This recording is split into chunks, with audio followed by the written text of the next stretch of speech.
Today we're speaking with Mike Davis, and of course, Mike, you're the bass player from both Halford and the band Death Dealer. How are you doing tonight? Doing great. Nice to talk to you. Okay, now of course, early on in your career, I know you first got your big break in Lizzie Borden. Could you please share with us how you first came to hook up with Lizzie and join that band? Yeah, it was actually a really cool story. Actually, I went to go see Dio out here in Santa Monica Civic, and on Friday or Saturday nights, the local station here, KMET, which was a great rock and roll station, man, awesome station. They had a thing called the Mighty Metal Hour. Okay. And so my friends and I were leaving the Dio concert. I think it was like 11 or 12 at night or something, and there was this song called Rod of Iron that they played. It was Metal Massacre 4. Okay. Metal Blade Records. And, to me and my friends, the show wasn't too strong that night, but man, we love Rod of Iron. I go, man, this is a great song. This is an amazing singer. These guys are really good. And at that time, I was looking for a project. And I kind of came from a smaller town, so I was kind of trying to branch out and find something a little bigger. And I put an ad out in, the local rag, and sure enough, man, I got a call from Lizzie. He goes, yeah, I'm in this band, Lizzie Borden. I'm like, no way. I just heard your song, Rod of Iron, and it was an awesome song. So, he set up an audition, and that was it. It only took, basically one song. I think I played Stand Up and Shout with them, or a mating tune or something. That was it. You want to be in the band? I'm like, well, hell yeah. And then what do you... That was it. Wow, and what do you remember from your first show with Lizzie Borden? I remember it really, really well. Extremely well, because when they said, okay, man, welcome to the band, guess what? We have a show at the Roxy in like 2 weeks. I'm like, whoa. Wow. Oh, okay. And so, the Roxy's a pretty heavy place out here in LA. It was actually the live music scene obviously was a little bit more happening, or probably a lot more happening than it is now. So the Roxy was a pretty big deal to play there. I played the Whiskey, the Roxy, and Gazzari's at the time. The big three. So to have your first show, and a kid my age, when your first, pretty legit band at the Roxy. That's pretty major. Pretty cool thing. So yeah, I remember it very, very well. And let me ask you, Mike, where are you originally from? Because you said you're not originally from LA. Yeah, I'm from a little, like a suburb in LA called Montebello. Oh, okay. About, like 10 miles out of LA. And so, that must have been pretty amazing, coming from, because I know where Montebello is, a little place like that, to play the major, clubs in the Sunset Strip. That must have been like a major dream of yours. Yeah, no, absolutely. It was, I think I was just a little bit more overwhelmed than anything, so I kind of just was flying by the seat of my pants, and then, from then on, it was like lightning, came, some more shows, and then, the Given the Axe EP came like really quick after that. And so little mini tours and stuff, and so yeah, the first, actually the whole experience in Lizzie Borden was fantastic. I wish those guys nothing but the best, and we're still great friends, and I love to see the fact that they're out there kicking ass still. And how many albums did you do with them? I did everything. Let's see, Given the Axe, Love You to Pieces, Menace to Society, Oh, okay. Metal. Okay. So you did quite a few. Yeah, Visualize, and then I did about half the tracks on Master Disguise. So about, all the way till about 1988. Well, that's cool. Now, if you don't mind me asking, what led you to leaving the band? Was it just another better opportunity come your way, or? Well, it's at the time it was Visualize. Joe Holmes was in the band. Wow. And Joe and I, we hit it off pretty good. He was a huge fan of Randy Rhoads, and I'm a huge fan of Bob Daisley. So we just started talking about, man, it'd be cool to, do something, like that, Ozzy-ish and stuff. So, and at that time, Lizzie wanted to kind of do his own thing, write his own tunes. Yeah. And then Joe and I said, yeah, you know what, we kind of want to do this. And it was very amicable. And, we wished each other luck and said, cool, see you down the road. And let me ask you, because I played with Joe for quite a while. Let me ask you, because interesting enough, you bring up Joe Holmes, and for people who don't know, he was after he left Lizzie Borden. Actually, you're saying he was a Randy Rhoads fan. From what I understand, he actually was a student of Randy's, and I think around the time Joe left Lizzie Borden, that's when he got courted to join the David Lee Roth band. Yeah, it was a bittersweet thing for me, obviously, because, we had our thing going, but, that's an opportunity you have to seize. So Joe went out and toured with Dave. I forgot which album it was, but then he came back, and then we continued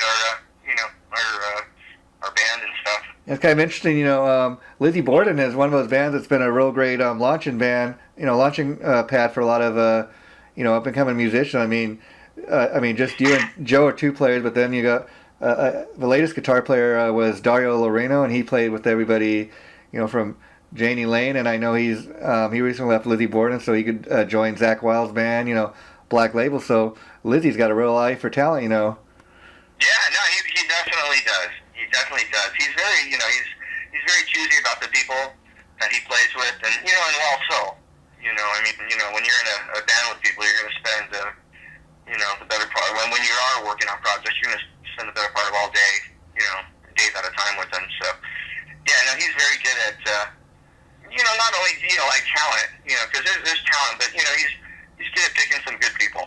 Oh yeah, like Martin, the bass player, I love that guy to death. He's one of my favorite guys. So yeah, he's good dude. And let me ask you, Mike, I always like to ask people, like, what made you pick up the bass guitar? Why is that, your instrument of choice? Paul McCartney. Oh, wow, okay.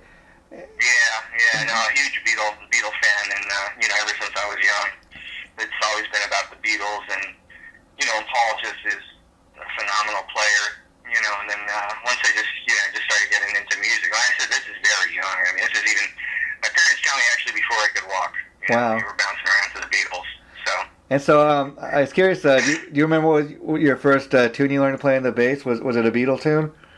Shoot, that's a good question. Shoot, you know what? I really don't know, but most likely it probably was. Okay, and then of course, when I started learning how to play, though, I got completely infected by British metal. So okay, it was all about Geezer and Bob and Steve Harris, So then I was pretty much. And how old were you when you first picked up the bass, if you don't mind me asking? About 13, 14. And did you take lessons, or did you kind of teach yourself how to play? No, I basically had a cool core group of musician friends, and one in particular who kind of just kind of showed me stuff. But I'll tell you, who really taught me how to play for reals was the Heaven and Hell album. Wow! Oh yeah, Black Sabbath. From school, I was I think in 9th grade, 8th grade, and I just come home every day and ripped through that album 2 or 3 times. So I'd say Geezer probably taught me how to play. Yeah, I got to tell you, that was kind of my introduction to Ronnie James Dio, and that's just, it's amazing how well that album holds up even all these years later, because especially when you consider the fact Black Sabbath was going through such a major change at the time, for Ronnie to come in and be a completely different type of singer than Ozzy, and being able to write such great tunes, it just amazes me, what a great album that is. Yeah, it really, you can't say enough about the strength of what that did for metal at the time, because, just to hear the opening, you at that time vinyl. Yeah. The needle on the record, and hear that. Oh man, there's nothing better. There still isn't for me, to tell you the truth. And so, you're telling me, a lot of what you were influenced on was obviously British metal, and let me ask you, what was it like for you to get that call from the legendary metal god Rob Halford and ask you to join his band? Now that was completely surreal, because you're playing the Green Man Alicia in your garage, you're playing Breaking the Law, you're playing You Got Another Thing. Yeah. You'd have to know these songs as part of your makeup, And that was another great story. I was actually driving in shit traffic, and I got a call from Roy Z, who I've known for a while. Okay, yeah. Pre that too, Z and I have been growing up in the same scene as well. And he's David, I haven't talked to you for a while, bro. How are you? Doing good, man. How are you doing? Doing great. Hey, you want to play for Halford? I'm like, whoa, wait, excuse me? He goes, yeah, play for Halford. He goes, we don't know how you can play. He goes, that's not the issue. Your audition would be to come down. The guys are in town right now, and have a couple of beers with them, and just hang out. See how that goes. That's primarily the audition. I I said, that's my favorite kind, bro. I will meet you right now. Oh, wow. I met Bobby, Joe Zombek, and Metal Mike, and Zeef in Burbank for a few beers, and we hit it off. Jammed a couple of times, and then the MG strolled in, and I played like a song and a half, and he said, welcome to the family. You're fucking violent, man. And I Wow. said, thank you very much. And so, And I proceeded to call everybody that I knew. Wow. and you've been the guy, playing bass in that band for the last couple of years. So I know Judas Priest is getting ready to do a new album, but anything going on with Halford right now? I nothing. There's nothing in the near future for sure. And you never know. I'm not going to ever rule it out, but I would say that probably nothing really in the foreseeable future. I mean, he's up with JP right now doing his thing. So, and I think they're doing another studio album and then another tour. But hey, man, in this business, you never know. You always got to be ready. But definitely, if you were to get the call from Mr. Halford, you definitely be interested in working with him again, huh? Yeah, absolutely. Yeah, and all the guys kind of know that. Playing with Rob is, it's pretty exclusive and it's pretty special thing. So it's kind of like if the bat phone rings, man, I gotta go. And even the Death Eater guys know that. So, and I check in with Rob periodically and just say, hey, I'm gonna go do something. Is it cool? I mean, are you just anything on the books or anything? Yeah. He's like, nah, have fun. And now, of course, that's the other reason we're talking tonight is because your other band, you're working with Death Dealer now. I was curious, Death Dealer, when people hear about that band, because they kind of envision this great, powerful all-star supergroup. You got Mike Davis, Sean Peck, Ross the Boss. How did you first hook up with these guys? It's funny, like, all these stories they all come around full circle. After our 2010 Made in Metal tour, when Rob went out, I forget what the name of that, it's supposed to be the farewell tour at that time. Roy Z and I were going to go see him and, say hi to Rob.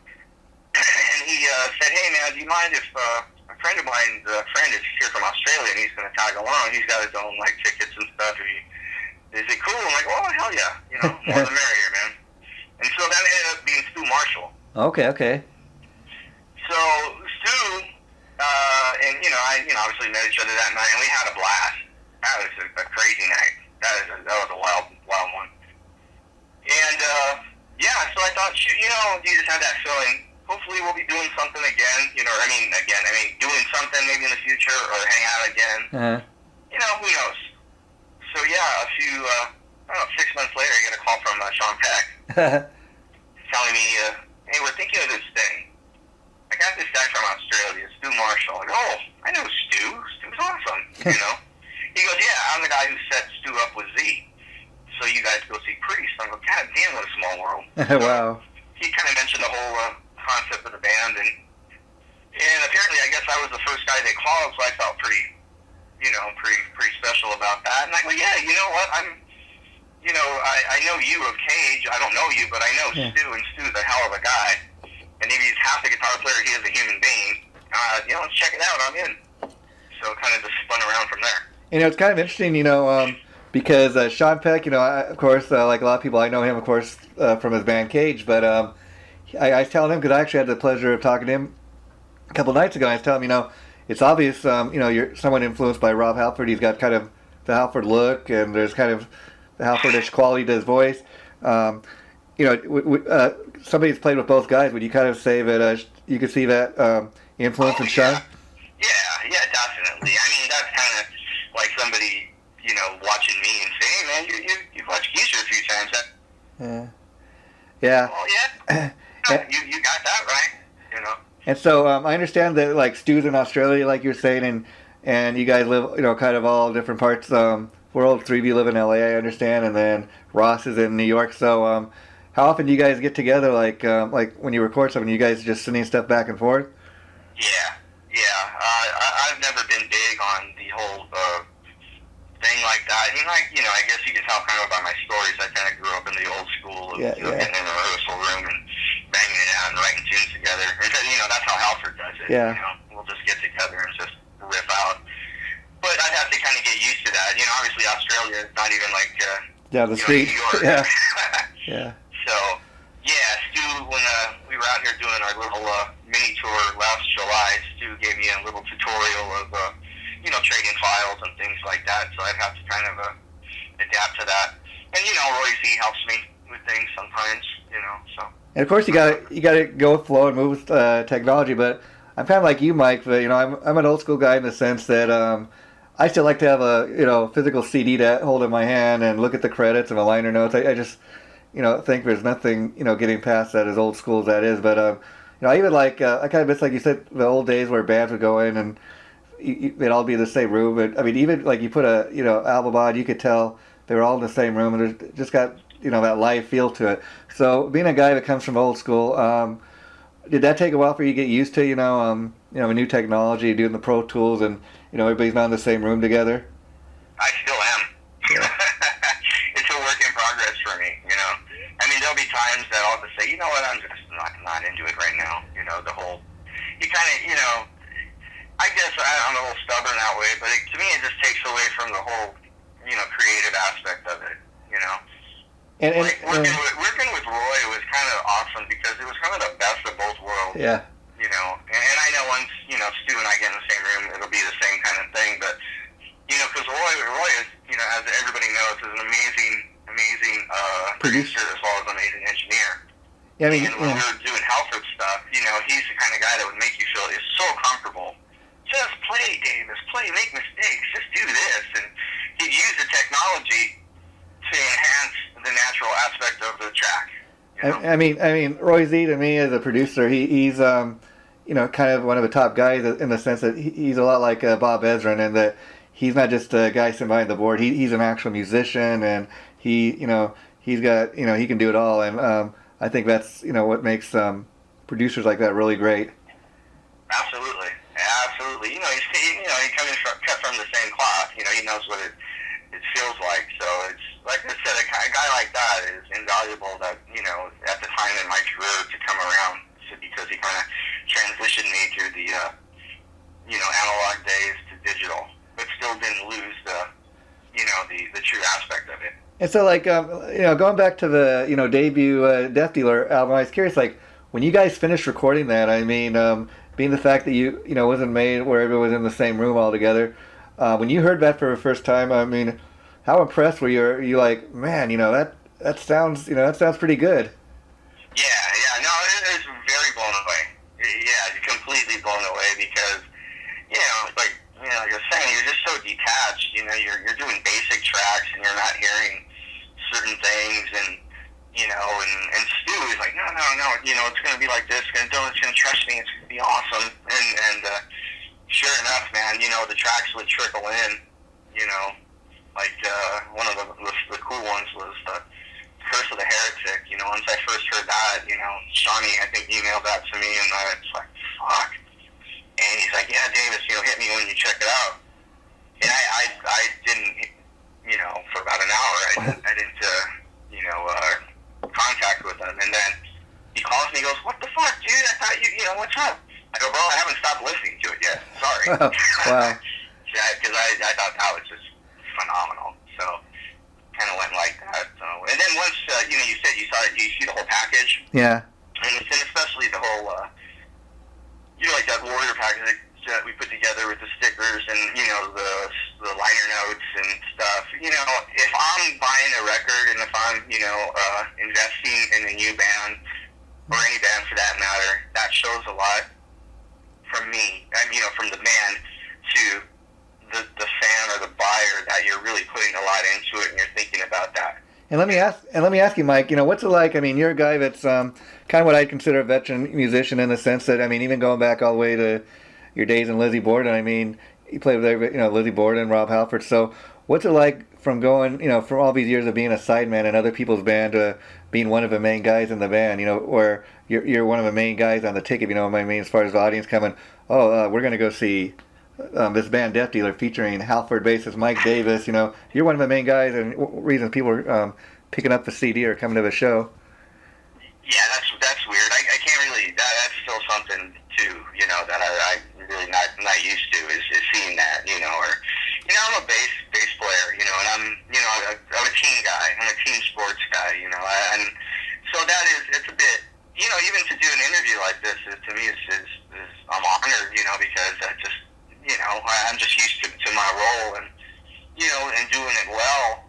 So, you know, having the opportunity to kind of step out a little bit and talk about it is pretty humbling.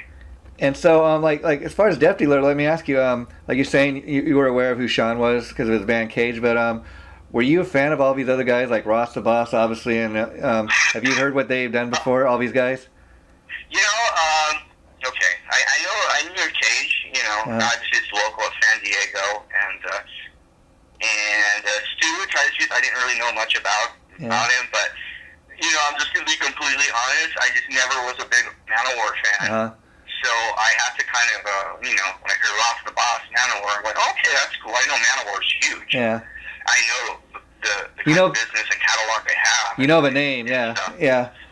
But I just never really, you know, I was more focused on British metal and stuff, and so I never really got into him. So I did research, though. You know, I was like, who this guy Ross is? I know of him, but I don't know his work, and I'll tell you, man, once we actually got together and started jamming, what a fucking pleasure it is to play with that guy because, you know, Stu's got a certain style, and Ross has a really cool, distinctive style unlike Stu's. And it's really killer, man. And, you know, he's a hell of a guy, and, you know, I've learned a lot from him already, and, you know, to tell you the truth, I just didn't know much about Manowar. I understand that, you know, each guy, as far as Stu and Ross, they kind of complement each other. I understand they're two, like, totally, completely different styles of playing. But now let me ask you, do you consider them both kind of lead players, or? Oh, absolutely. Yeah. Yeah, with Ross, you're getting more of a, you know, kind of Hendrixy, you know, little bluesier, swingier stuff. And, you know, with Stu, you're getting, you know, a little bit more of an attack. You know, you're a very traditional metal attack. Okay. But, you know, still amazingly tasty and stuff. So you kind of combine those styles together, and, you know, you're covering a lot of you know, music there. Yeah, it's kind of interesting. You know, you say it because, like, again, I had the opportunity to talk with Ross a couple nights ago, and, you know, like you're saying, I'm not a huge Manowar fan myself, but of course I'm aware. I've heard the name, and I know I've heard the name Ross the Boss, so I knew who he was and where he came from. But when you hear the name Manowar, of course, I mean, they're in the world record for being the loudest band, and you think of just ultimate, real loud metal. And then when he told me, you know, during his interview the other night, he's like, you know, I actually, I'm influenced by guys like, you know, B.B. King. I grew up on the blues. I'm like, wow, you know, that's hard to believe, you know, coming from a guy that, you know, is known for being in a real extreme metal band. And I thought, wow, that's kind of interesting. Yeah, no, definitely. I can relate to that, too. Kind of like I was saying, you know, like Paul McCartney is kind of what got me into, you know, playing music. You know, and I still listen to the Beatles like nobody's business today. You know, just, you know, if I could be known as the heavy metal Paul McCartney, I think it would be a perfect life. Yeah, wow. And so, of course, I understand Death Dealer is in the finishing stages of recording your follow-up album. So, how's that been going for you guys? Oh, it's great, man. I love it. I like it better than the first one. You know, it's different. You know, you grow. You know, and growing up when you know, all my favorite bands, you know, they always grew. And, you know, sometimes it wasn't maybe something particular that I really liked, but they still tried. You know, you kind of rest on your laurels. You kind of go where, you know, your creativity tells you to go. And to me, the new Death Dealers has done that and then some. And let me ask you, as far as the tunes on this new album, was there anything that was left over from the first album, or are these all fresh, newly written tunes? All fresh. It's all fresh. And, I mean, there might be riffs or something, but as far as tunes, they're all new. And as far as the writing, I was curious, how does that work? Like, for example, obviously you might come up with a couple riffs, as well as, you know, like Stu and Ross, but does Sean, since he's the singer, does he primarily write all the lyrics? I mean, and you guys come up with the musical part? Yeah, pretty much. I mean, but, you know, Sean is definitely, I mean, not one of those guys that I write the lyrics and that's it. I mean, it's a complete democracy. You know, it's like, here's a riff, you know, I'll submit it to the crew, and see where it goes. And, and there's times where like, well, it's good, but it's maybe not for this, or maybe, and everybody's so seasoned and been there, done that. Nobody gets offended. There's no like ego crap going on. It's none of that stuff. We'll more likely argue about sports teams versus music. Yeah, one thing I got to compliment you guys on is the fact that when you first hear of a name Death Dealer and you hear who all the players are and everybody that's involved, people automatically think all-star supergroup. But when you guys first put the project together, was there any concern that we don't want to make this sound like Manowar, we don't want this to sound like just like Cage? Because I gotta say, even though we got all these players from Halford and Cage and Manowar, somehow it comes across sounding like a great new metal band, if you know what I mean, as opposed to a copycat of what you guys have done before. Yeah, I think that was kind of the mindset going in. Obviously everybody has their influences. Yeah. And you can't just leave that. Everybody kind of plays like they play, and all the people that we've played with, you're modeled by that. So you can't just say, oh, I'm going to do something. We're going to do something different. But we wanted to do the I'm not even going to call it super group, but we wanted to do the seasoned veteran group. Mm-hmm. But we wanted to not be pretentious about it. Yeah. Just say, hey man, this is cool. Look at all these guys getting together. It's going to be a hell of a band. And so, you guys' original drummer, Rhino, he's a pretty amazing drummer. So, what was it like to, have that rhythm section with him? Hey, Rhino was great to play with. He was a super easygoing guy. Super easygoing. And I kind of fashion myself easygoing, but I'm like a freaking freight train compared to this guy. I mean, he is just super nice. Just go with the flow. And I was kind of like, man, this guy, wow, I mean, he's so cool. I mean, how can he be a metal drummer? And so then I got in the studio, and we started doing it, and I'm like, oh shit, that's frightening. Okay, I'm in, let's go. Yeah, no, I understand you guys got a new drummer, so I was curious, why did you guys make that change? Steve Bolognese, dude, this guy is too cool. We've been doing some jamming, just him and I, because he's from Boston, but he lives in LA now. And, just when we first kind of got together, it was just him and I going through some tracks and doing stuff. And first of all, I mean, not only is he like a super tight, super amazing drummer, he is one of the coolest, funniest guys. and to me, that's more important than your playing, man. We got to be able to go on an airplane together for, 12 hours. We got to be able to hang every day together. And, and being in this business as long as I have, that's the most important thing. And that's, like I said, I can't even tell you what a cool dude he is, but man, he's got the chops to back it up. And so, we're going to be starting rehearsals next week, so I'm very excited about that. And so how did you guys find Steve? Word of mouth. When Rhino decided to, to part ways and stuff, it was just kind of a word of mouth thing. Somebody knew somebody and said, this guy is the guy for you guys. So, and, I don't know how it how it trickled through, but yeah, I was the first guy to meet and kind of hang out with him, so I was, again, just impressed by his personality. So he was kind of sent for, recommended to you guys, but once he was recommended, did he actually have to go through the audition process, or did you guys kind of just like what you've seen and heard? Yeah, well, I kind of, the guys kind of bequeathed me that duty. Since I'm the bass dude, I guess it's like, okay, Mike, here's some drummers. Check them out. Kind of see what you think, and report back. So, Shawnee is telling me, dude, this guy sounds really highly recommended. Told me more than once. Check out this guy Steve. Like, he's really cool. So I saw a couple of YouTube things on him, and there's no doubt he can play. Again, it's kind of going back to my Halford edition. Yeah.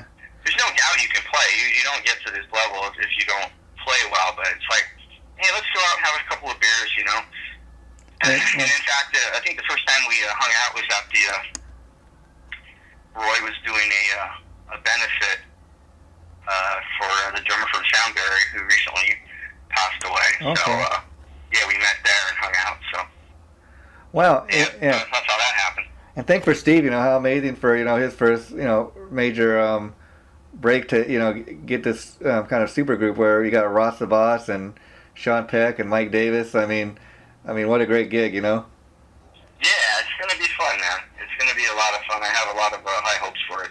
And so let me ask you. Like, I understand one of the first thing you guys are going to do is Death Dealer's going to, I guess, be the opening band on the Metal All Stars tour. Yeah, that's a pretty huge honor, man. That's a big deal. A lot of pressure, but it's a good time. And so like compared to the debut album, I was curious. You sound really excited about this new album. What do you think's different about this one? Just different songs. You guys have been playing together a little longer. Yeah, it's just sorry, getting over a cold here. I understand, believe me. It's just you kind of hang out, you together, you kind of you get a vibe for each other, and certain things like on this maybe on the War Master, not that song, like let's do this song instead. Oh, okay, well you don't like that song? No, I like it, but I like this one better. So everybody kind of gets a little more comfortable with each other, and it's not as walking on eggshells. Not that we were, but you respect. You look around the room. It's a tough room.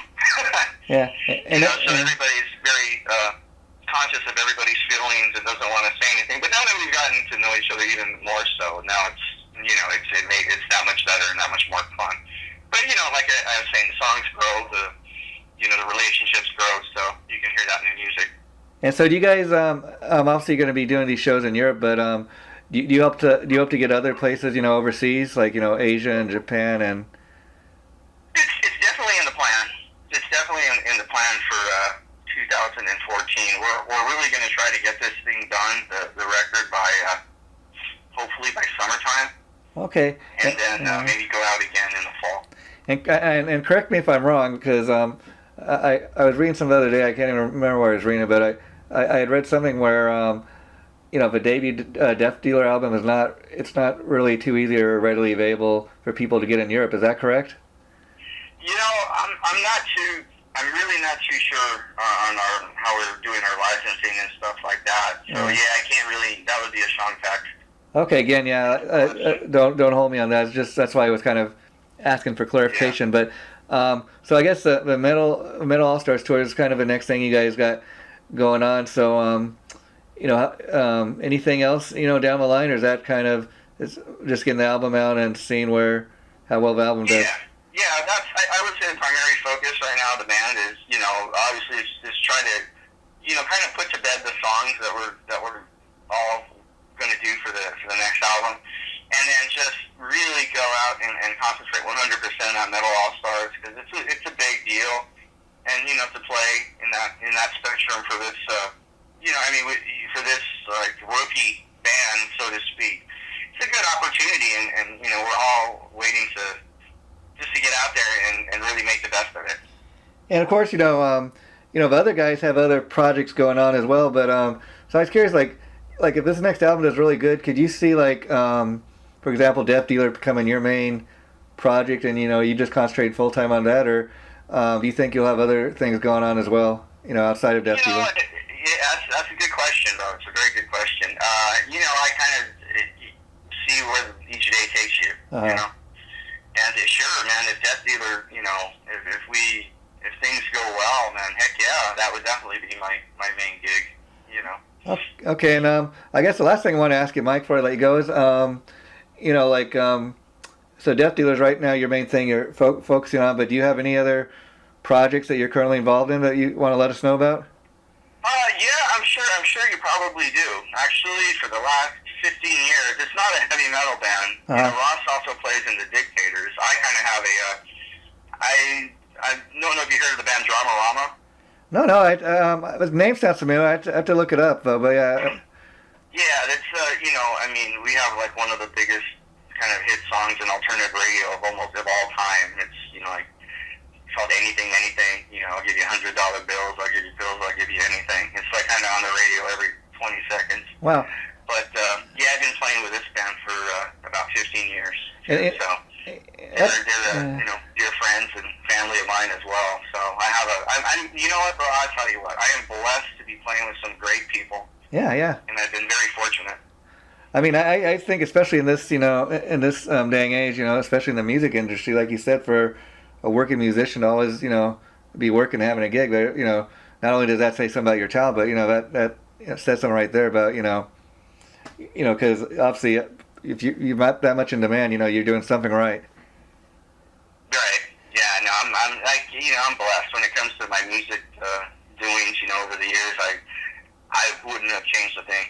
And let me ask you, in regards to Dramarama, I mean, like you're saying, you're known mostly for like being in Lizzie Borden and Halford and this more metal type stuff, even Death Dealer. So when you get the chance to do something like Dramarama, that's kind of out of what you're mainly known for, that must be a cool kind of release. Being able to do something different. Absolutely, man. And it's funny because in Dramarama, we're like I said, we're kind of more like if there's a term, it's like classic alternative. Yeah. That's what we would be. And the music is definitely more tempered down, but it's high energy rock. Yeah. Punk stuff, but it's as far as being a musician and a bass player, I come back to the Beatles and Paul McCartney again. That's the band I get to play Paul. Yeah. I get to kind of chill out and play a little bit different kind of riffs, and it's to play metal, which is obviously my bread and butter and my favorite. Yeah. To go and play different kinds of music is very fulfilling.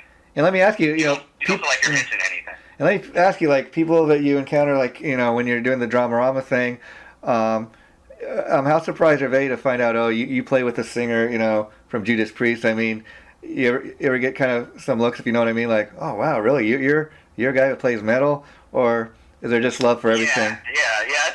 It's kind of a shocker, but we have a lot of longtime fans, and if you see me play, with Death Dealer or Lizzie Borden or Halford, there's a certain image, a certain way I do things. But if you see me play with Dramarama, I pretty much do the same exact thing, but in different clothes.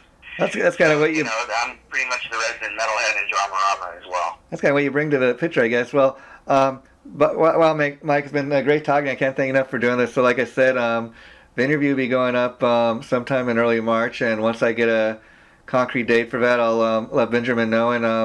And I did record this, so we'll be posting audio as well at a later date. And if you'd like a copy of the interview we just did, I'll be sure to send Benjamin a MP3 link, and he can forward that to you.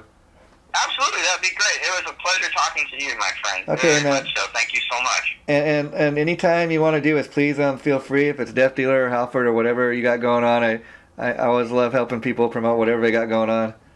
Awesome, man. Well, I will definitely take you up on that. Okay, take care, my friend, and have a nice, happy Valentine's Day. All right, Jason. You too, bud. Bye-bye.